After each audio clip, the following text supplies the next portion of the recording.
है आज हजरत उमर फारूक की। और जाहिर सी बात है, हमने तमहीद छेड़ी है तो अब उसी जात तक पहुंचते हैं। सहाबा में सबसे ज्यादा गैरतमंद सहाबी हजरत उमर इब्न खत्ताब रज़ी अल्लाह ताला। हजरत उमर फारूक रज़ियल्लाहु ताला अन्हु का हाल तो यह था, मेरे आका सल्लल्लाहु ताला अलैहि वसल्लम ने तो यह फरमाया कि हर उम्मत में एक बयान करने वाला होता है जिसकी जुबान अल्लाह ताला को पसंद है, और मेरी उम्मत में वो उमर इब्न खत्ताब है। जब हजरत उमर कुछ कहते हैं मशवरे के तौर पर, अल्लाह ताला उसको कुरान की आयत बनाकर नाजिल कर देता है। और जो बातें हजरत उमर की मशवरे के तौर पर है वो मैं आपको बताना चाहता हूं। अक्सर जगह वो गैरत है। गैरत किसको कहते हैं, गैरत किसको कहते हैं वो मैं आपको समझाता हूं। बुज़दिल आदमी और मुनाफिक के अंदर गैरत नहीं होती। जिसको आम जुबान में अगर कह दिया जाए तो बीच वाला आदमी, उसकी गैरत नहीं, बल्कि मैं पैदाइशी बीच वाले को नहीं कह रहा हूं, उनके अंदर थोड़ी बहुत तो होती होगी, लेकिन जो मुनाफिक होता है वो बेगैरत होता है। बेगैरत की एक और मिसाल मैं आपको बता दूं, किसको कहते हैं। हर इंसान के अंदर, हर मर्द के अंदर इतनी गैरत तो होती है कि उसकी बीवी उसके साथ हो, कोई अगर उसकी बीवी को टच करे, उसकी बीवी को छेड़छाड़ करे, तो उस इंसान को, उस मर्द को गुस्सा आएगा कि नहीं आएगा। लेकिन जहां नहीं आता तो इसी को कहते हैं ये बेगैरत आ जाए। बीवी की मिसाल मैंने सिर्फ समझाने के लिए दी। किसी की मां को कोई गाली दे रहा है, वो सुन के ही करता चला गया, ये बेगैरत आ जाए। उसकी बेटी को कोई कुछ कहा, औरतों के मामलात में इंसान हसास होता है, बहुत सेंसिटिव होता है, इसलिए मैं ये मिसालें दे रहा हूं। अगर किसी की मां, बहन, बेटी या बीवी को कोई कुछ बुरा भला कहा तो जितना गुस्सा आता है ये गैरत की वजह से आता है। गैरत जिसके अंदर होगी उतनी ज्यादा वो गुस्से में आता है। गुस्सा हर जगह हराम नहीं है, गुस्सा हर जगह हराम नहीं है। हां, एक बात याद रखो, गुस्सा होना भी चाहिए। बगैर गुस्से वाला आदमी वो बुज़दिल हो जाता है। गुस्सा कुछ जगह हराम है, लेकिन हर वक्त नहीं। मर्द को गुस्सा होना भी चाहिए। किस जगह पर, मैं तो हदीस के जरिए से बता रहा हूं। अगर आप घर में बैठे थे, आपके घर के सामने से आपका दरवाजा खुला हुआ था, कोई शख्स आपके घर के अंदर नजर डालता है आपकी औरतों पर, हुजूर पाक फरमाते हैं घर वाले को इख्तियार है, गैरत में आकर अगर उसने पत्थर उठाया और देखने वाले की आंख पर मार दिया, उसकी आंख फूट भी गई, तो मारने वाले पर मुआखजा नहीं होगा। क्यों? उसने गैरत की वजह से किया। ये गैरत है, ये गुस्सा है उसका, और ये इंसानी फितरत का हिस्सा है, इंसानी फितरत का हिस्सा है। और जब ये गैरत निकल जाती है तो ऐसे कचरों का कोई काम भी नहीं होता। इसीलिए मेरे अजीजों, अब दो चीजों के लिए मैं ये बातें कह रहा हूं। अपनी जब कभी कोई कमेटी बनाना हो, और जब कभी तुम्हें दोस्ती करना हो, और जब कभी तुम्हें किसी से रिश्ता करना हो, ये तीन जगहों पर गैरत सबसे पहले देखो इसके अंदर कितनी। बेगैरत आदमी अगर तुम्हारी कमेटियों में बैठेगा तो सबको मुनाफिक बनाकर रखेगा, ना वो तुम्हारा कोई फैसला ले पाएगा। उससे ज्यादा तो गैरत वाली औरतें होती हैं बहुत सारी जगहों पर। आपको पता है, जब बेगैरत आदमी को आप अपना सरदार बना ले या दोस्त बना ले तो उसकी बीमारी का असर तुम्हारे अंदर भी आता है। हजरत उमर इब्न खत्ताब रज़ी अल्लाह ताला अन्हु के मशवरों के बारे में मैं कह रहा था। नबी अकरम सल्लल्लाहु ताला अलैहि वसल्लम की अज़वाज मुतहरात, मोमिनों की क्या है, सब क्या है, हुजूर की बीवियां मोमिनों की मां हैं। उम्मुल मोमिनीन कहा जाता है हुजूर की हर बीवी को। पहले वो सहाबा इकराम हुजूर के घरों पर जाते थे तो हुजूर की बीवियां कोई सामान लेना है, देना है, आमने सामने हो जाती थी। ये मामला तो नॉर्मल था, लेकिन हजरत उमर को यह पसंद नहीं था। हजरत उमर इब्न खत्ताब रदी अल्लाह ताला हुजूर की बारगाह में आकर यूं कहते हैं कि या रसूल अल्लाह सल्लल्लाहु अलैहि वसल्लम, आपकी अज़वाज मुतहरात, इनके सामने सहाबा आ जाते हैं, ये मुझे अच्छा नहीं लगता। सहाबा दुनिया के सबसे अच्छे लोग हैं, जिनकी निगाहें खता नहीं करेंगी, और खता करें भी तो किसके साथ? वो तो उम्मत की माएं हैं। मां के पास तो बच्चा जा ही सकता है। सारी दलीलें एक तरफ, लेकिन गैरत उमर एक तरफ। हज़रत उमर की गैरत, मेरे नबी की बीवियां हैं, आम नहीं है। तो यह हज़रत उमर ने आकर मशवरतन हुजूर की बारगाह में अर्ज किया। उसी रात को जिब्राइल अमीन आयत लेकर नाजिल हो गए, या निसा अन्नबी लस्तुन्न का अहद मिनन निसा, ऐ नबी की बीवियों, तुम आम औरतों की तरह नहीं हो, आम औरतों की तरह नहीं हो। फिर अल्लाह ने हुक्म नाजिल फरमा दिया, ऐ लोगो, वइज़ा सअलतुमुहुन्ना मताअन फस्अलूहुन्ना मिन वराइ हिजाब, जब तुम्हें किसी बात का सवाल करना है नबी की बीवियों से या कुछ मांगना है, तो आज के बाद पर्दे के पीछे खड़े होकर के मांगो। यह गैरत उमर है। उमर इब्न खत्ताब रज़ी अल्लाह ताला अन्हु की गैरत ने वो चीज, हुजूर पाक सल्लल्लाहु ताला अलैहि वसल्लम ने ख्वाब देख करके ये भी तो फरमाया था कि मैंने देखा कि उमर इब्न खत्ताब रज़ी अल्लाह ताला अन्हु के मुतालिक कि उनका जुब्बा जमीन तक लगा हुआ था। तो हज़रत उमर ने पूछा कि ये इस ख्वाब की ताबीर क्या है? नबी पाक सल्लल्लाहु अलैहि वसल्लम ने फरमाया, उमर ये तुम्हारी गैरत की ताबीर, गैरत की ताबीर है। अब हकीकी बात की तरफ आ जाता हूं। बीवी को टच करने पर गैरत आ जाती है, बेदार हो जाता है आदमी। मां को अगर गाली दे दे तो गैरत आ जाती है। आप खामोश रहेंगे कि आपकी मां को गाली दे दे? खामोश रहोगे? तुम्हारी बेटियां या तुम्हारी बहनों को कोई छेड़छाड़ करे तो खामोश रहोगे? जो रिएक्शन होगा कर ही डालोगे आप, पता है। सामने वाले से कहोगे कि गलती से हो गई है तो ठीक है, लेकिन दोबारा करेगा तो दांत तोड़ दूंगा, उंगली मोड़ दूंगा, कुछ तो आप रिएक्शन तो करोगे। रिएक्ट करता है आदमी। ये सब तुम्हारी गैरत का 10वां हिस्सा भी नहीं है। औरतों के बारे में जो गैरतमंद होता है, 10वां हिस्सा भी नहीं गैरत का।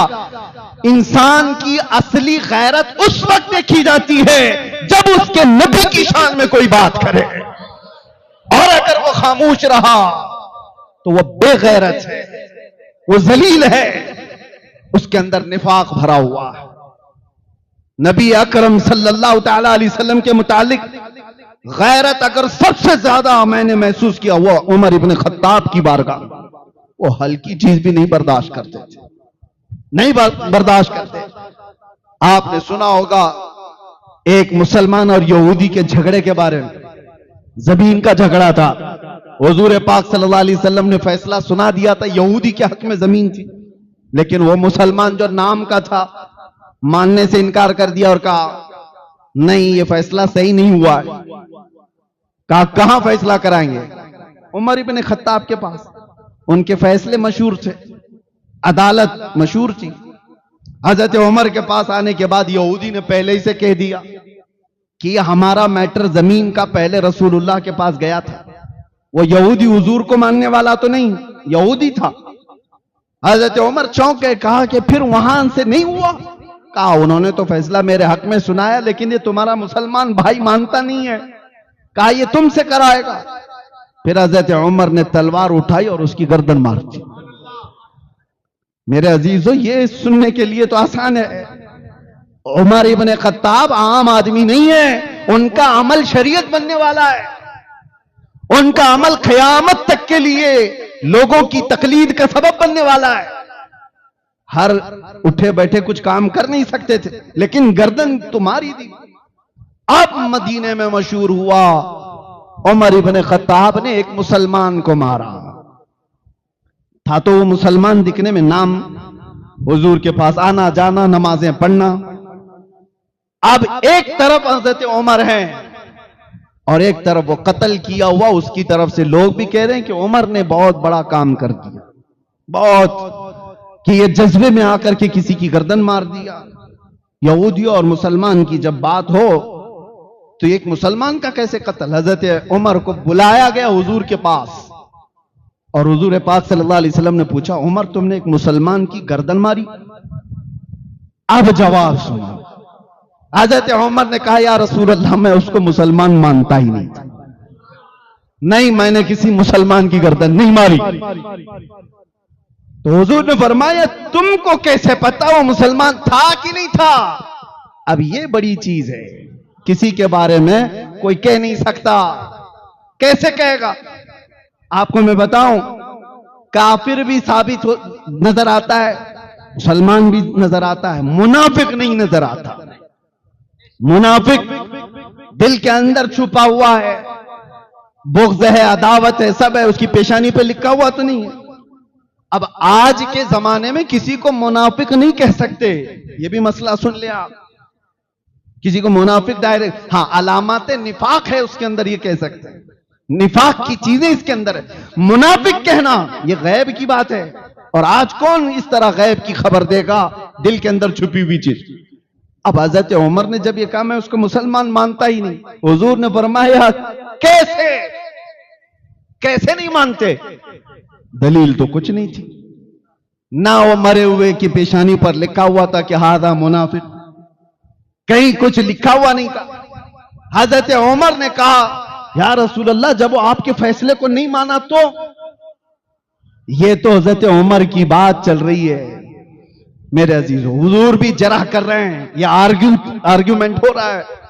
रसूल पाक सल्लल्लाहु अलैहि वसल्लम ने फरमाया, उमर क्या तुम अपनी तरफ से, अपनी राय से ये कायम कर लोगे कि कौन मुसलमान है, कौन मुनाफिक है, कौन मुसलमान नहीं है? बात चल ही रही थी कि जिब्राइल अमीन आयत लेकर नाजिल हो गए। कुरान में अल्लाह ताला ने नाजिल फरमा दिया, फला व रब्बिका ला युमिनून हत्ता युहक्किमूका फीमा शजर बैनहुम। ऐ महबूब, आपके रब की कसम, उस वक्त तक कोई मोमिन हो ही नहीं सकता जो अपने मसलों में आपके फैसले को नहीं मानता।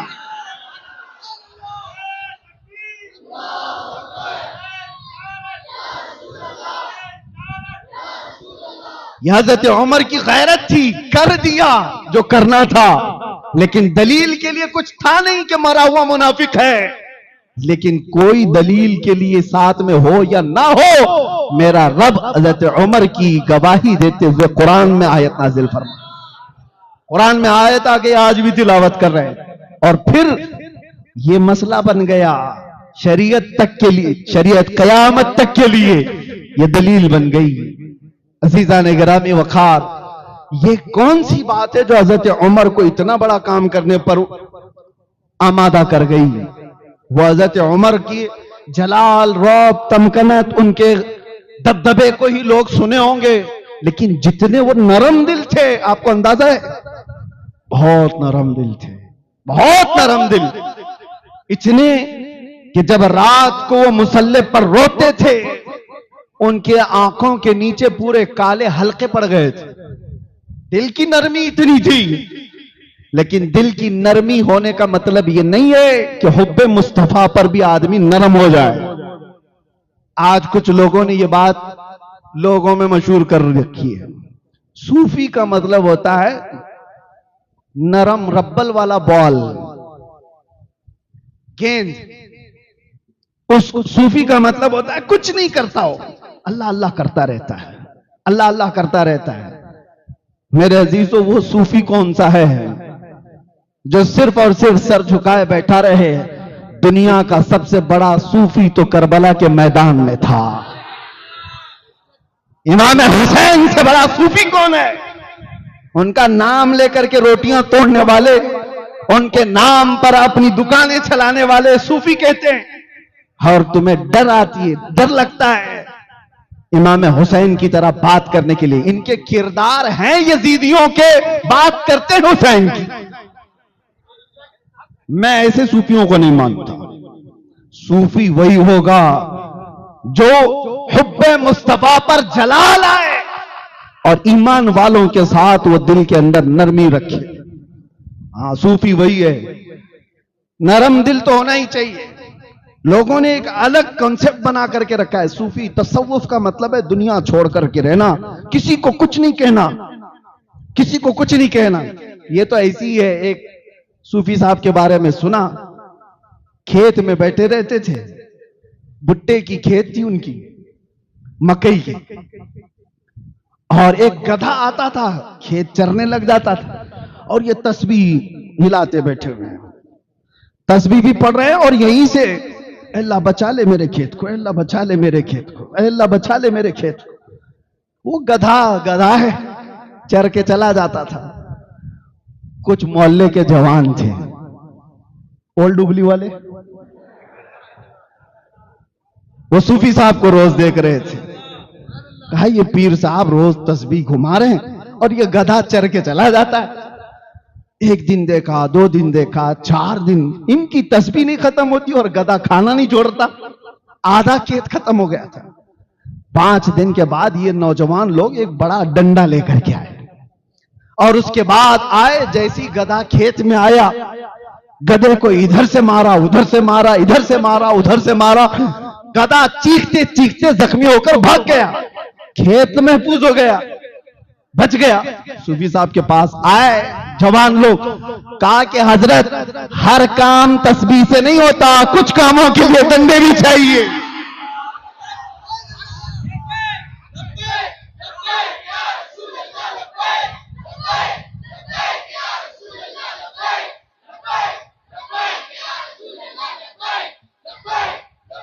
हमारा दीन तस्बीह, तहलील, जिक्र, अज़कार, वज़ाइफ सब है हमारे यहां। यह हमारे दिलों को नरम करने के लिए, हमारे दिलों को पाक करने के लिए। अगर सब कुछ जिक्र, अज़कार, तस्बीह व तहलील से ही होता तो मेरे मुस्तफा ये सहाबा को लेकर मदीने में बैठ जाते, बदर क्यों जाते, उहद क्यों जाते, खंदक क्यों खोदते पेट पर पत्थर बांधकर। अजीजा ने गिरामी वक़ार, ये दीन का मिजाज है, मेरे दीन का मिजाज है। हर काम सिर्फ तस्बीह व तहलील से नहीं, कुछ कामों के लिए तुम्हारी ईमानी गैरत की जरूरत है। अब मैं ये नहीं कहता कि सब डंडे लेकर के निकलो। हाँ नौजवानों, आपसे मैं ये नहीं कह रहा कि हथियार लेकर के निकलो। ईमानी गैरत तो पैदा करो। तुम्हारे अंदर अगर ईमानी गैरत होगी तो इसका रौब इतना होता है कि कीड़े मकोड़े वैसे ही डरने लगते हैं। बात यह है कि जब शेर शिकार छोड़ देता है तो फिर वो कुत्तों की तरह जीने लग जाता है। उसका कोई रौब नहीं होता, उसका कोई दबदबा नहीं होता। आपको ये नहीं कहा जा रहा है कि शिकार करने लगो, लेकिन अपने अंदर इतनी ईमानी गैरत बाकी रखो, इतनी ईमानी गैरत बाकी रखो कि दुनिया को यह समझ में आए कि इसके साथ जो कुछ भी कर लें, लेकिन इसकी ईमानी गैरत जब बेदार होती है तो यह बहुत बड़ा इनकलाब और एक बहुत बड़ी सुनामी लेके आ सकता है। अजीजा ने गिरामी वक़ार, सैयदना उमर इब्न खत्ताब रज़ी अल्लाह तआला अन्हु की ईमानी गैरत आपको बता रहा हूं। आप 2 चीजों का एक बहुत बड़ा हुक्म दे करके गए। मैं पढ़ रहा था आपकी सीरत में, मुझे बहुत अच्छी चीज लगी। आप फरमाते हैं 2 चीजों से मुझे डर ही नहीं, एक चीज से डर लगता है। उमर इब्न खत्ताब कहा 2 चीजों से बिल्कुल मैं पॉजिटिव हूं, डर नहीं। कहा कौन सी? कहा एक ईमान वाला वो जो अपना ईमान जाहिर करता है, अपना ईमान जाहिर करता है, वो बहुत अच्छा आदमी है, मुझे उससे डर नहीं। और दूसरा वो काफिर जो अपने कुफ्र का इजहार भी करता है, उससे भी डर नहीं। खुला हुआ काफिर है, कह भी रहा है। हज़रत उमर कहते हैं डर उससे लगता है जो जमात में होता है, ईमान दिखाता है और कुफ्र छुपाता है, उससे डर लगता है। और यही उम्मत के लिए सबसे खतरनाक तरीन जमात है। अल्लाह ताला ने इनकी मजम्मत में पहले पारे में 13 आयतें नाजिल फरमाई। ईमान वालों के मुतालिक 5 आयतें, कुफार के लिए 2 आयतें और मुनाफिकीन के लिए 13 आयतें मुसलसल। इससे अंदाजा होता है अब ये मुनाफिकत आती कहां से है? ये बेगैरत आदमियों के अंदर ज्यादा आती है। बेगैरत लोग कौन होते हैं? और उसकी एक और बात आपको भी समझा करके जाता हूं, आजकल के माहौल के एतबार से मेरी ये बात बहुत तवज्जो से सुनना। एक मामला हज़रत उमर इब्न खत्ताब के पास आया। एक शख्स के साथ मामलात करना था, उसके बारे में किसी की गवाही लेनी थी, किसी की गवाही लेनी थी। हज़रत उमर ने लोगों से पूछा, मदीने में कोई इसकी गवाही देगा कि यह आदमी अच्छा है, इससे मामलात कर सकते हैं?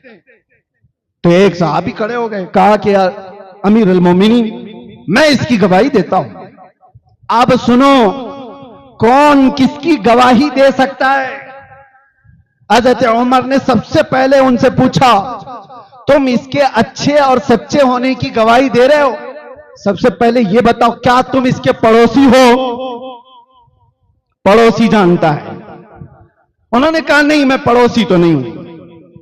दूसरा सवाल हज़रत उमर ने कहा, बहुत अहम बात कह रहा हूं मैं आपसे, कहा, क्या तुमने कभी इससे कोई लेन देन किया है? उन्होंने कहा, नहीं, लेन देन भी नहीं किया।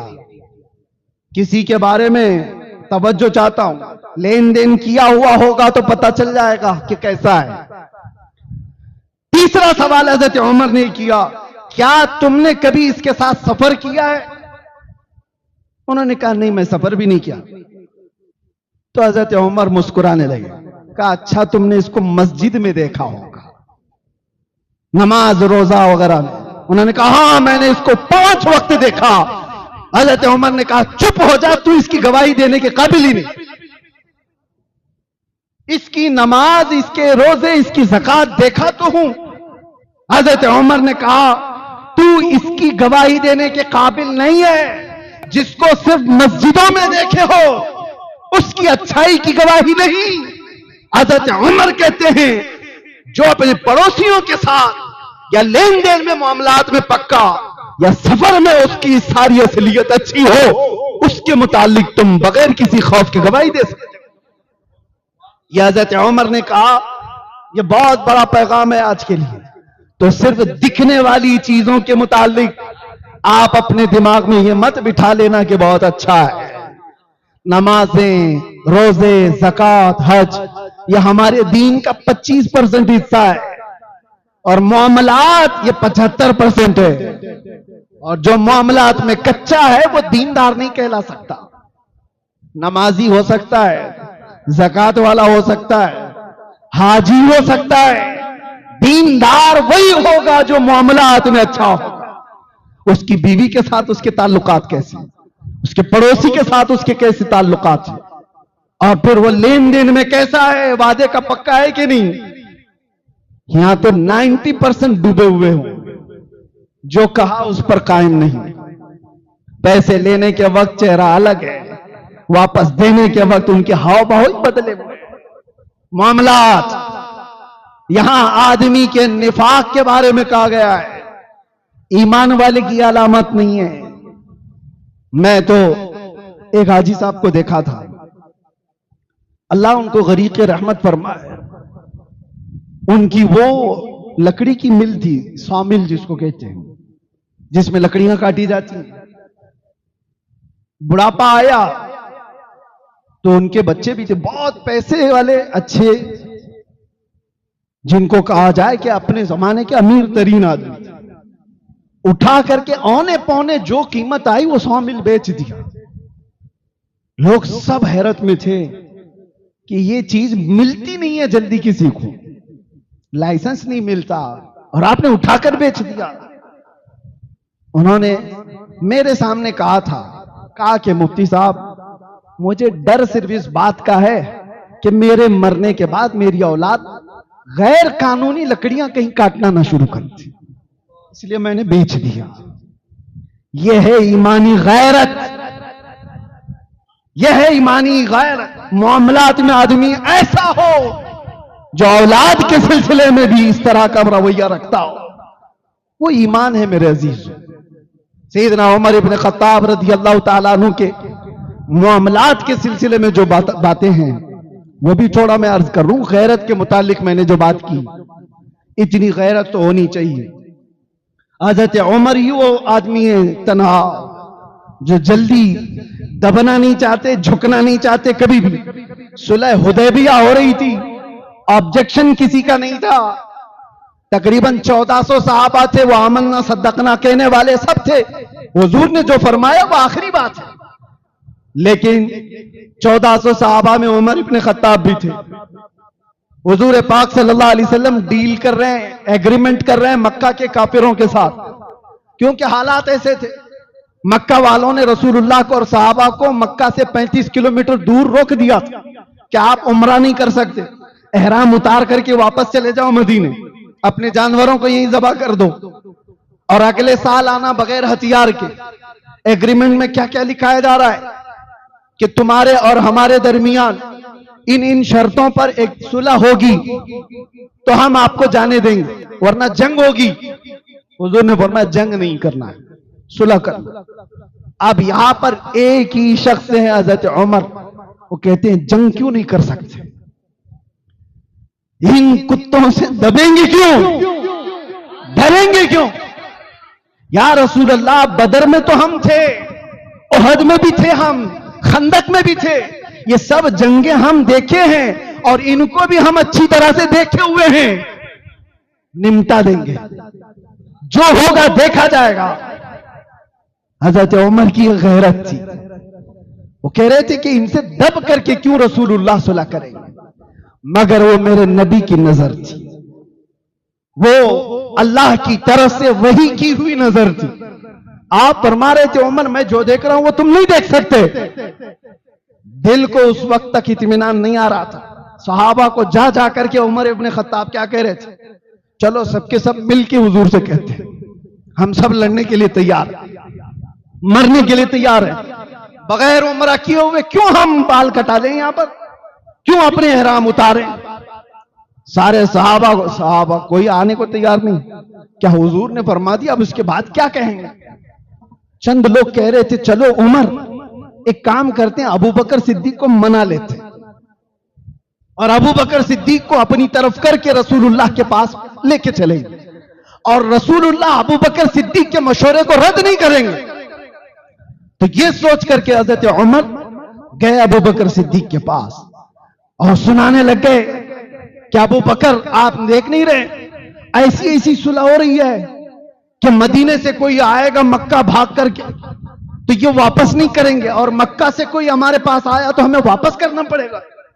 बहुत सारी ऐसी दबी हुई शर्तें थी, उम्रा नहीं करने देंगे इस साल, और अगले साल आए भी तो बगैर किसी हथियार के आएंगे, हिफाजत के लिए भी कुछ नहीं रखेंगे।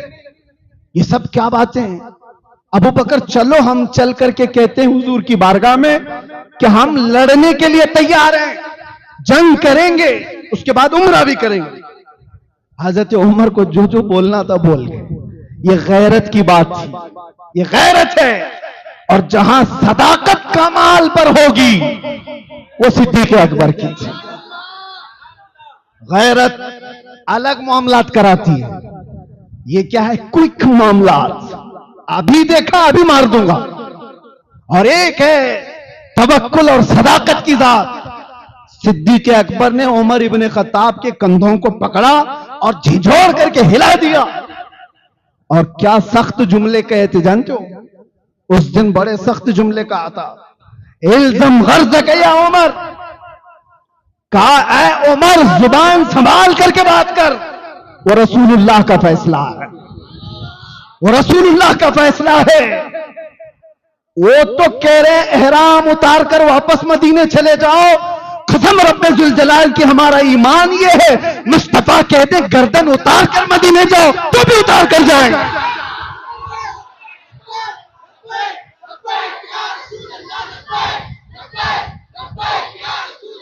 ये देखने के बाद उमर इब्न खत्ताब ने कहा मैं गलती पर था, ये मेरी गैरत थी कि इन कुत्तों से दबे क्यों, लेकिन बात तो रसूलुल्लाह के हुक्म की थी, बात हुजूर के हुक्म की थी।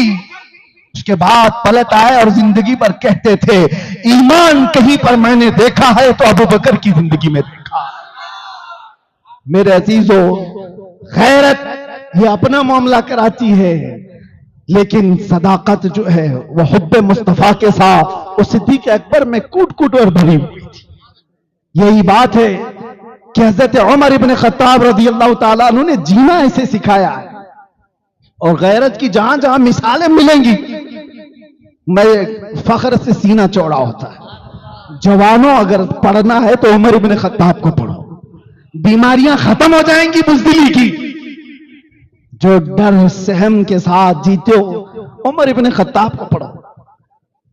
मुझे एक बात याद आती है, एक नौजवान वो ईमान कबूल किया हुआ अभी चंद सालों पहले, और उसने आकर मुझसे कहा कि मैं दाखिले इस्लाम हुआ हूं, मुझे नाम रखना है।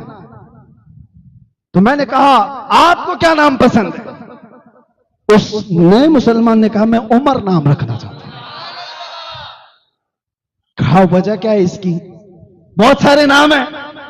कहा इसलिए कि अब मेरी जिंदगी जो शुरू हो रही है वो स्ट्रगल लाइफ है।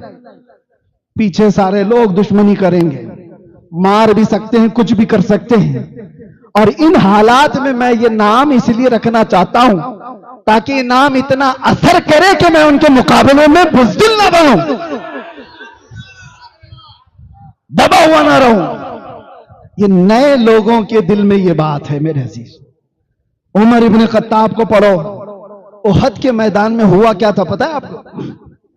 जंग पासा पलट गया था, जीती हुई जंग हार गए थे। पहले तो सहाबा ने उनको अच्छी तरह से मारा, भगाया, मैदान छोड़ करके भाग गए। और मैदान में जब सब भाग गए थे तो माले गनीमत सहाबा जमा कर रहे थे।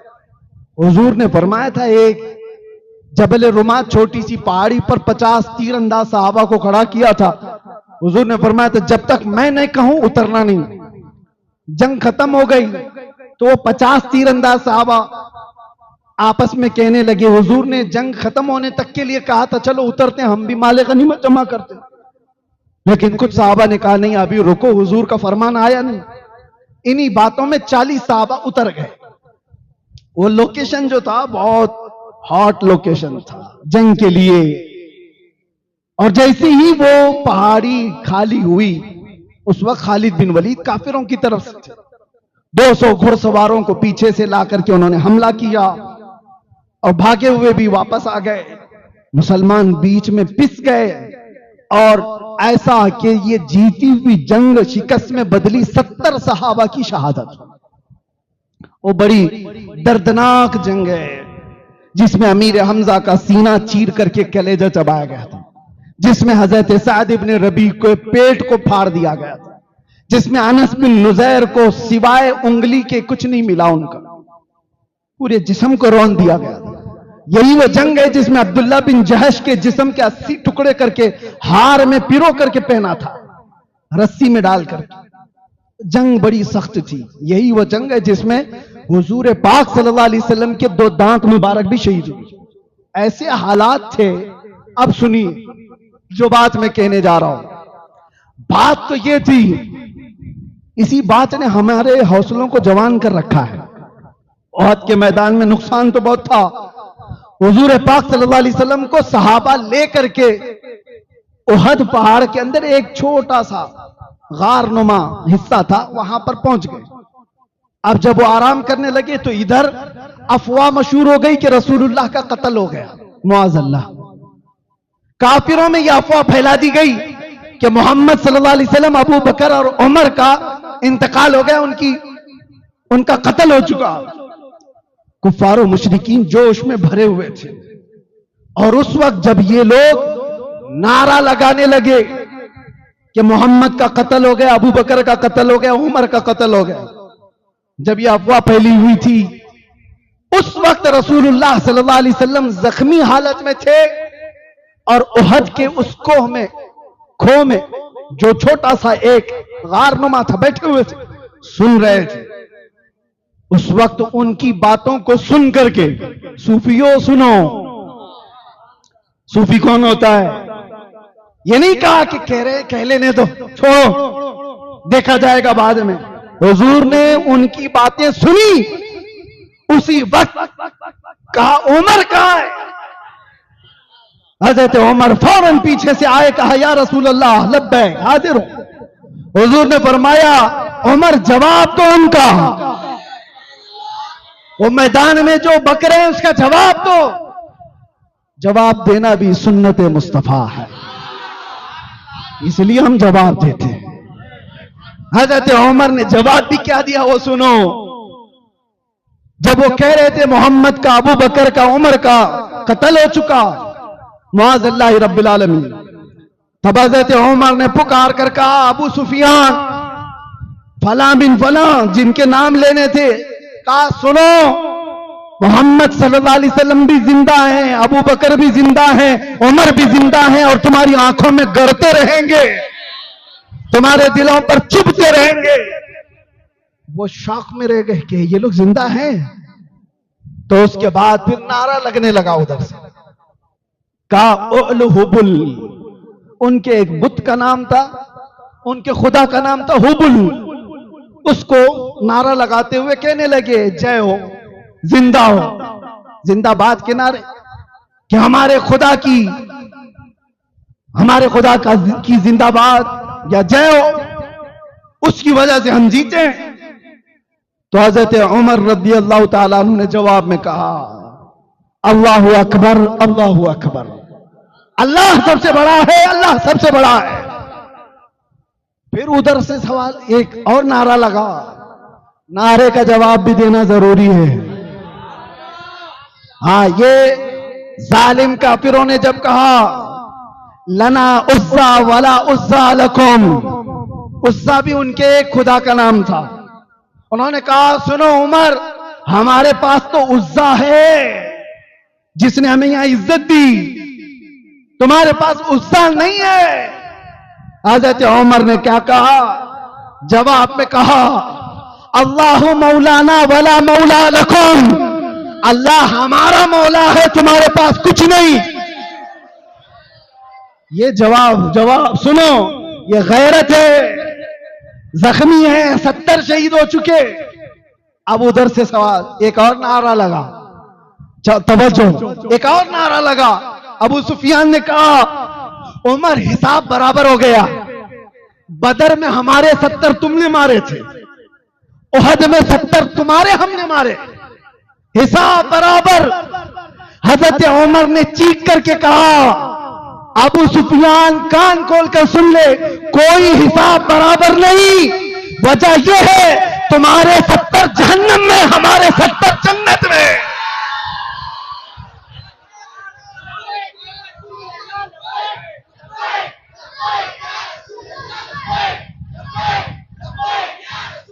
कौन सी बराबरी, कौन सी बराबरी? कोई बराबरी नहीं है। तुम्हारे 70 जो मारे गए थे सब जहन्नम में गए, हमारे 70 जितने इंतकाल किए सब जन्नत में पहुंचे। ये हजरत उमर की तारीख पढ़ने के बाद फिर अगर हमसे कोई कहे चुप रहो मौलाना, तो हम कहते हैं तू उमर वाला नहीं है, हो सकता है तू खटमल है, उमर वाला होगा, जवाब तो देगा। आपके अंदर भी मैं चाहता हूं गैरत ईमानी इतनी रखो, बीवी के लिए, मां के लिए, बेटी और बहन के लिए रख सकता है तो मेरे अजीज, ये रिश्ते तो कब्र में जाने से पहले खत्म हो जाते हैं। उस रिश्ते के लिए कितनी गैरत होनी चाहिए जो कब्र में भी साथ दे और हशर में भी साथ, जो हमारी शफाअत करने वाला हो, जो कब्र में आने के बाद नकीरैन को हमारे सवालात जवाबात के लिए आसानी करने वाला हो। अरे जो मुस्तफा मैदान क़यामत में ये बयान करते हो कि तुम मैदान क़यामत में मुझे देखना, मेरी कैफियत ये होगी, मेरे एक कंधे पर चादर होगी जो खसक करके गिर रही होगी, और मैं अपने एक हाथ से चादर संभाल रहा होगा और दूसरे हाथ से अपनी उम्मती को पकड़कर जन्नत में ले जा रहा होगा। जो न भूला हम गरीबों को रजा, याद उसकी अपनी आदत कीजिए। उनके लिए कितनी गैरत होनी चाहिए, उस मुस्तफा के लिए कितनी गैरत होनी चाहिए। अब आखिरी बात अर्ज करूं, हजरत उमर का कोई जिक्र खत्म होने वाला नहीं, लेकिन ये दवा है, मैं दवा दे करके जा रहा हूं। जाहिर सी बात है, आपको भी ये नुस्खा देता हूं, हजरत मुफ्ती शकील साहब से भी कहूंगा, जब कभी आप फुसफुसापन देखें तो स्प्रे मारें और हजरत उमर का नाम जाप करें, इंशाअल्लाह अज़ीज ये पिलपिलापन खत्म होगा। अगर बेगैरत नहीं है तो, मुनाफिक नहीं है तो, ईमान वाला इन बातों को सुनता है, उसके ईमान में इजाफा होता है। बेगैरत सुनेगा तो उसको क्या मतलब है, उसका कोई लेना देना नहीं। एक बात जो अर्ज कर रहा हूं, अब ये भी गैरत और कैसे यकीन की बात है। हुजूर बैठे हुए हैं, साहबा को कब्र के हालात सुना रहे हैं। मरने के बाद मैयत कब्र में जाएगी, दो फरिश्ते आएंगे, नीली आंखों वाले, काले चेहरे वाले, मुनकर नकीर, और सख्त तरीन सवालात करेंगे। तुम्हारा रब कौन है, तुम्हारा दीन क्या है, ये सवालात कर रहे होंगे। और हुजूर पाक सल्लल्लाहु अलैहि वसल्लम को दिखाकर पूछेंगे इनके बारे में क्या कहता है। सबको पता है, जब रसूल करीम सल्लल्लाहु अलैहि वसल्लम ये बता रहे थे तो रिक्कत तारी थी सबके ऊपर, दिल कांप रहा था, आंखें रो रही थी। अचानक रसूलुल्लाह सल्लल्लाहु अलैहि वसल्लम ने उमर इब्न खत्ताब से पूछा, ऐ उमर, तुम जब कब्र में जाओगे, ये फरिश्ते आएंगे तो क्या जवाब दोगे? सवाल जवाब सबके होंगे, तुम क्या जवाब दोगे? हज़रत उमर ने जवाबात नहीं दिए कि क्या देना है, पहले ये पूछा, या रसूल अल्लाह, पहले आप ये बताएं, आज जो मैं आपसे मोहब्बत करता हूं, क्या मेरे मरने के बाद कब्र में भी ये मोहब्बत बाकी रहेगी? आप हैं कि नहीं है, आप रहेंगे कि नहीं, आप दिल में हैं। हुजूर ने फरमाया, उमर, दुनिया की मोहब्बतें मौत के बाद खत्म कर दी जाती हैं, मुझसे जो मोहब्बत करता है वो मैदान क़यामत तक बाकी है, जन्नत तक बाकी रहने वाली है, कब्र में भी रहेगी, हशर में भी मोहब्बत रहेगी। हजरत उमर खड़े हो गए, वज्द करते हुए कहा, या रसूल अल्लाह, फिर ये मुझ पर छोड़ दे, नकीरैन को मैं खुद निपट लूंगा। आप हैं तो फिर डर किस बात का, आपकी मोहब्बत अगर साथ है, मुनकर नकीर को क्या जवाब देना है वो मैं देख लूंगा। मेरे अजीजों, ये तवक्कुल, ये यकीन, ये बेखौफी कहीं से आती है, वो उमर इब्न खत्ताब की जिंदगी से सीखने मिलता है। इसीलिए मेरे अजीजों, अब जहां से जिसको जैसे गुजारना है, हम भी तैयार खड़े हैं इस बात को सोच करके, या रसूल अल्लाह, कुल्लु मुसीबतिन बादका जुललन, आप अगर हैं तो हर मुसीबत छोटी है। मेरा नारा यही है, या रसूल अल्लाह, हर सितम, हर मुसीबत गवारा है। एक बार तुम कह दो कि